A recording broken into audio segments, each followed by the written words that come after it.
Hello guys, আমাদের এদিকে খুব প্রচুর ঠান্ডা। সকাল সকাল উঠে থেকে চাদর গায়ে দিয়েছি। তারপর দেখো এখানে কি সুন্দর সুন্দর ছোটো ছোটো মুরগির বাচ্চা, এটা ওদের ঘর। চলে এলাম চা বানাতে।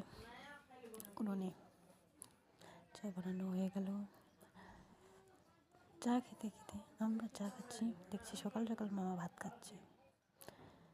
তাই মামাকে বলছি, কী দিয়ে খাচ্ছ মামা? মামা বলে, এই যে লঙ্কা, আলু, কোয়াশ, এগুলা দিয়ে মামার পেটে ভাত যাচ্ছে না, তাই মামা এভাবে খাচ্ছে। দেখায় দেখায় খেতে ইচ্ছা করছে না, তবুও খাচ্ছে।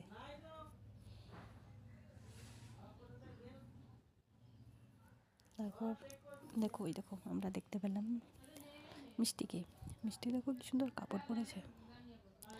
ওর ঠান্ডা লেগেছে, তার জন্য সোয়েটার পরেছে। ও নাকি এই সোয়েটার পরলে খুব খুশি হয়, ভালো লাগে ওর।